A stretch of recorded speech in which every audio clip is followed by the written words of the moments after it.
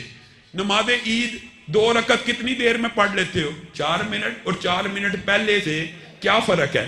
اگر 4 منٹ پہلے کے اوپر نبی کی مہر نہ ہو، صحابی رسول ہو، ولی نہیں، پیر نہیں، فقیر نہیں، صحابی رسول ہو، نیک نیتی کے ساتھ بکری کو ذبح کرے، اللہ اس کی قربانی کو قبول نہیں کرتا، صدقے کی بکری مانتا ہے، گوشت کی بکری مانتا ہے۔ اسی طرح اگر بات آئی ہے تو سمجھ لیجئے، ابھی عید قربان گزری، آپ میں سے کوئی بندہ حلال روزی کماتا ہے، حلال روزی سے 60-70 ہزار روپیہ اکٹھا کیا، بازار میں گیا، حلال تجارت کی، ایک گائے لے آیا، گائے لے کے گھر آیا، حلال جانور ہے گائے، قربانی کی نیت سے لے کے آیا ہے، حلال پیسوں سے لے کے آیا ہے، کان کٹا ہوا نکل آیا ہے، بتائیے قربانی لگ جائے گی؟ کیوں نہیں لگے گی؟ کیونکہ نبی کریم صلی اللہ علیہ وسلم نے اس کو عیب کہا ہے۔ میرے بھائیوں رک جاؤ، قربانی کے اندر عیبدار قربانی نہیں لگتی، لیکن نماز عیبدار بھی قبول ہے، نماز عیبدار بھی قبول، حج عیبدار بھی قبول، عمرہ عیبدار بھی قبول، عیدیں عیبدار بھی قبول، قربانی صرف قبول نہیں۔ یہ کہاں سے فلسفہ آیا؟ باقی ہر چیز عیبدار۔ حلاد بن رافع کا واقعہ ذہن میں آ گیا ہے، اللہ کی قسم نماز کی بات آئی ہے نا، بعض ساتھی کہتے ہیں بڑے متشدد ہو آپ لوگ، آپ حدیث رسول صلو کما رأیتمونی اصلی کے اوپر ٹک جاتے ہو، ویسے ہی پڑھنی ہے جیسے رسول اللہ نے پڑھی۔ اور میرے بھائیو، صحابی رسول نماز پڑھنے کے لیے آیا ہے، نبی کریم نے کہا ارجع فصلی فإنک لم تصلی، واپس لوٹ جائیے، نماز کو دوبارہ ادا کیجیے۔ آپ نے نماز کو ادا ہی نہیں کیا، پھر آیا، پھر یہی ڈائلاگ، پھر آیا، پھر یہی ڈائلاگ۔ صحابی نے کہا حلاد بن رافع نے، اے اللہ کے رسول مجھے اس سے بہتر آتی نہیں، مجھے بتلائیے عیب کیا ہے، عیب کیا ہے اس میں؟ تم ہم سے واجبات فرائض ان کی بات کرتے ہو، ایمانداری سے بتاؤ نبی کریم نے کیا کہا کہ جب تم رکوع کرو اعتدال سے کیا کرو، پوری کمر سیدھا کیا کرو، جب رکوع سے سر اٹھاؤ سیدھے سکون سے کھڑے ہو جایا کرو، اعتدال سے کھڑے ہو جایا کرو، سجدہ کرو اعتدال کرو۔ نبی کریم یہ جو اعتدال بتا رہے ہیں آپ کی فقہ میں، یہ اعتدال کیا ہے؟ یا امت کے اندر یہ اعتدال کیا ہے؟ سنت ہے، سنت ہے، فرائض واجبات کی بات نہیں کر رہا۔ صلو کما رأیتمونی اصلی ہمارے نزدیک فرض اور واجب ہے کہ نماز اسی طرح ہوگی جیسے رسول اللہ کو پڑھتے دیکھا۔ میرے بھائیو، رسول اللہ نے ایک مرتبہ زندگی میں حج کیا، وہ حج محفوظ ہے۔ نبی نے 13 سال باجماعت امامت کرائی، ہزاروں صحابہ نے دیکھی، وہ نماز محفوظ، اس کا ہر عمل محفوظ نہیں ہے، باطل آپ کو سوچ اور فکر دی گئی ہے۔ اللہ کی قسم نبی کی ہر نماز کا حصہ محفوظ ہے، ہر حصہ محفوظ ہے۔ نبی کریم کہہ رہے ہیں تو نے اعتدال نہیں کیا، اور یہ کسی مولوی کا فتویٰ نہیں، نبی کا ہے۔ آئیے حضرت حذیفہ بن یمان نے ایک تابعی کو اسی طرح دیکھا، اور بعض روایات کے اندر ہے وہ بھی صحابی تھے، کیا دیکھا؟ اسی طرح نماز پڑھ رہے تھے جیسے حالات پڑھتے ہیں۔ حذیفہ نے کہا آپ نے نماز کو ادا نہیں کیا، دوبارہ کیجئے۔ کہا میں تو 40 برس سے ایسے ہی نماز پڑھ رہا ہوں۔ حضرت حذیفہ نے کہا اللہ کی قسم اگر آپ 40 برس سے یہ نماز پڑھ رہے ہیں تو آپ سمجھے آپ نے نماز پڑھی ہی نہیں۔ یہ مولوی کا فتویٰ نہیں ہے، یہ ایک صحابی کا فتویٰ ہے۔ کس کو دے رہا ہے؟ تابعی کو دے رہا ہے کہ اگر آپ نے اعتدال کی سنت کو چھوڑ کے یہ نماز پڑھی ہے، آپ ہمارے سے فرائض چھڑاتے ہیں، واجبات چھڑاتے ہیں، اگر اعتدال سے نہیں پڑھی آپ نے نماز ہی نہیں پڑھی۔ اور نصیحت بھی کرتے ہیں، ان کو نصیحت بھی کرتے ہیں کہ میری آپ کو نصیحت ہے کہ آپ اپنی نماز کو درست کریں، ایسا نہ ہو کہ کل قیامت کے دن کہیں اللہ آپ کو امت محمدیہ ہی میں سے نہ اٹھا، یعنی ایسا نہ ہو جائے کہ آپ یہ عمل کرتے چلے جائیں۔ نبی کریم صلی اللہ علیہ وسلم کی مہر ہر عمل کے اوپر ہونا اس طرح لازم ہے، ایک طرف 40 برس کی نماز صرف اعتدال کے بغیر ہو، چاہے تابعی ہو، قبول نہیں، اور دوسری طرف مولانا حنیف ربانی صاحب کو علم ہے، سنن نسائی کی حدیث ہے، جس نے صرف 2 رکعت نماز ویسے پڑھ لی جس طرح رسول اللہ صلی اللہ علیہ وسلم نے پڑھ لی، اللہ کی قسم وہ ایسے ہو جائے گا جیسے آج ماں کے پیٹ سے پیدا ہوا۔ آپ رسول اللہ کی حدیث کو کمتر سمجھتے ہیں، آپ رسول اللہ کے قول کو، ذات تو اعلیٰ پوری امت مانتی ہے، لیکن اللہ کی قسم بات اعلیٰ وہی مانتے ہیں جن کے دل میں حدیث کا احترام ہے۔ حدیث کے احترام کے اوپر ایک بات کر کے میں اپنی بات کو ختم کروں گا۔ نبی کریم صلی اللہ علیہ وسلم بیٹھے ہوئے ہیں، نام لے کے صحابہ کو کہا کل غزوہ تبوک کے اوپر روانہ ہو جانا، فلاں فلاں فلاں۔ اگلے دن جمعہ پڑھانے کے لیے مسجد میں آئے، جمعہ پڑھا رہے ہیں، سامنے دیکھا عبداللہ بیٹھے ہوئے ہیں۔ عبداللہ آپ کو میں نے کہا تھا کہ آپ غزوہ تبوک پہ روانہ ہو جانا، آپ روانہ نہیں ہوئے۔ نیت نیک، دیکھیے عبداللہ کی نیت کیا ہے۔ عبداللہ کہتے ہیں میں نے سوچا شاید زندگی کا آخری مارکا ہو، پتہ نہیں اللہ تعالیٰ زندگی میں پھر جمعہ ادا کرنے کی مہلت آپ کے پیچھے دیتا ہے کہ نہیں. خواہش تھی آخری زندگی کا جمعہ آپ کے پیچھے ادا کروں. سواری اللہ کے رسول باہر کھڑی ہے، سامان تیار ہے، تیز رفتار ہے، فوری پہنچ جاؤں گا. خواہش یہ تھی کہ مسجد النبوی میں جمعہ ادا کروں جس میں ایک نماز 1000 کے برابر ہے.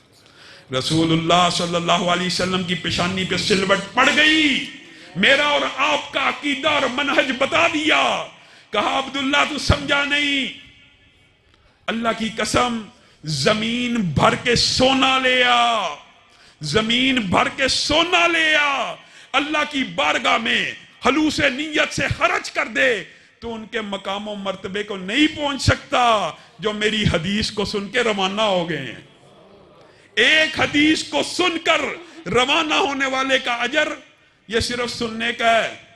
اور میرے بھائی پڑھنے کے بعد بھی کیا کہتے ہیں، میں کسی مولوی سے جا کے تحقیق کرتا ہوں، ہاں بخاری شریف کے اوپر واقعی اعتراض نہیں، ہاں رفع دین لکھا ہوا ہے، واقعی لکھا ہوا ہے، پھر بھی میں تحقیق کروں گا. تحقیق کرنی چاہیے، لیکن جہاں پہ قول رسول فرمان رسول آ جائے وہاں پہ نظر جھک جانی چاہیے. اللہ کی قسم صحابہ نبی کے ہر عمل کو، ہر فعل کو، ہر قول کو اس طرح حجت سمجھتے تھے جیسے عمر یعلا بن امیہ طواف کر رہے ہیں خانہ کعبہ کا، فرتے جذبات میں آگے رکن یمانی کو آ سکتا ہے انسان جذبات میں جا کے گلے کو لگا لیا، رکن یمانی کے ساتھ گلے لگ گئے.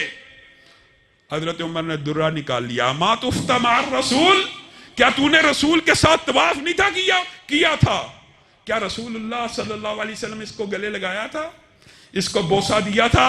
اللہ کی قسم یا اللہ بعد آ جا، اگر تو نے حجر اسود کے علاوہ کسی اور رکن کو، کسی اور کونے کو چوما میں تجھے درے لگاؤں گا.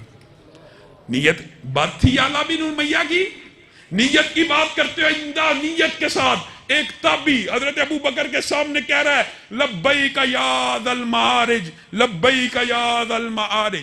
ذی المعارج اللہ کی صفت ہے کہ نہیں؟ اچھی صفتوں میں سے، اعلیٰ صفتوں میں سے ہے کہ نہیں؟